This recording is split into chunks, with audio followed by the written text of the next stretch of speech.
एक फादर के पास पीएचडी थी, प्रेस्टिजियस गवर्नमेंट जॉब थी और रिटायर होने के बाद हाथ में सिर्फ रिग्रेट था। दूसरा फादर 8th क्लास भी नहीं की, ना कोई डिग्री ना कोई जॉब, और वो हवाई का सबसे अमीर इंसान। दोनों एक ही बच्चे की जिंदगी में थे। वो बच्चा था रॉबर्ट कियोसाकी। और आज मैं तुम्हें बताऊंगा वो राज जो स्कूल ने कभी नहीं सिखाया, जो तुम्हारे फादर ने कभी नहीं बताया, जो 90% लोग अपनी पूरी जिंदगी में नहीं समझ पाते। Lesson 1. 2 lives, 1 thinking difference.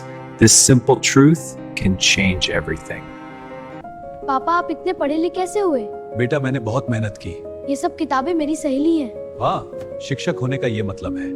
पर घर में तुम सबसे सब आपको सुनते हो। बेटा, मेहनत करो, अच्छे मार्क्स लाओ, एक सेफ गवर्नमेंट जॉब लो, यही सक्सेस है। ठीक है, जल्दी उठो।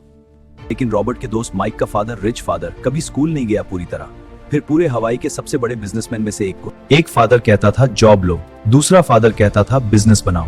एक फादर रात तक ऑफिस में रहता था, दूसरा फादर तब भी अर्न करता था जब सो रहा होता था। फिर एक दिन 9 साल के रॉबर्ट और उसके दोस्त माइक ने रिच डैड के पास जाके कहा, अंकल, हमें भी पैसे कमाना सिखाओ। हाँ अंकल, ठीक है। कल से काम पे आओ, 10 सेंट्स पर आवर। वाह, 10 सेंट्स। चलो रेडी हो जाओ कल के लिए।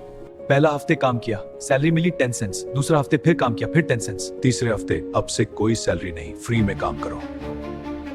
इतना करो और कुछ नहीं। ये तो एक्सप्लॉइटेशन है, ये गलत है, हम क्विट करते हैं। रिच डैड ने कहा, अगर तुमने ये सबक आज नहीं सीखा तो पूरी जिंदगी कोई ना कोई तुम्हें यही करवाता रहेगा, सिर्फ ज्यादा सैलरी के साथ। रॉबर्ट, पैसे की पूरी दुनिया सिर्फ इन्हीं 2 चीजों में है। एसेट वो है जो तेरे जेब में पैसा डाले बिना तेरे काम किए। लायबिलिटी इसका मतलब है जो हर महीने तेरी जेब से पैसा निकालता है। हमेशा ध्यान रखना, एसेट्स बनाओ, लायबिलिटीज नहीं। फिर गरीब लोग क्या खरीदते हैं? गरीब लोग लायबिलिटीज खरीदते हैं और उन्हें एसेट समझते। कार, बड़ा टीवी, ईएमआई वाला फोन, यही उन्हें रोक के रखता है। अमीर लोग पहले एसेट्स खरीदते हैं, फिर एसेट से आने वाला पैसा उन्हें लग्जरी दिलाता है। कॉमिक बुक जुगाड़, पैसे को काम पे लगाओ। माइक देखो, इतना सारा कॉमिक वेस्ट इसमें।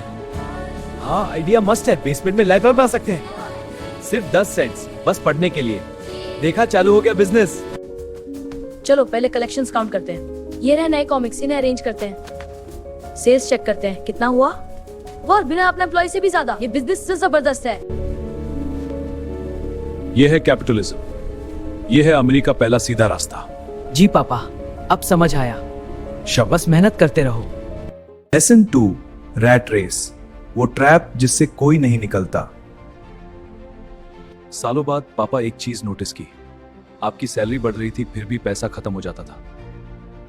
ये कैसे? बेटा बैठ जा, तुझे सब बताता हूं।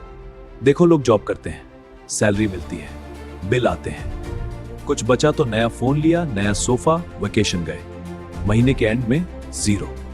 फिर रेज मिलती है, थोड़ा ज्यादा कमाते हैं, लेकिन लाइफस्टाइल भी बढ़ जाती है। नया घर लिया, ईएमआई, लोन, फिर वही 0। ये रैट रेस है। बेटा, ये एक ऐसा चक्र है जिसमें लोग भागते जाते हैं, समझते हैं ज्यादा कमा के निकल जाएंगे, लेकिन ज्यादा खर्चा भी बढ़ता है। इस चीज निकाल सकती है ऐसी इनकम जो तुम्हारे सोने के बाद भी आए। और यही फर्क था पुअर डैड और रिच डैड में। एक फादर अपनी पूरी जिंदगी इसी रैट रेस में भगा, दूसरे फादर ने रैट रेस से बाहर निकलने का रास्ता ढूंढ लिया। और यही फर्क था पुअर फादर और रिच फादर में।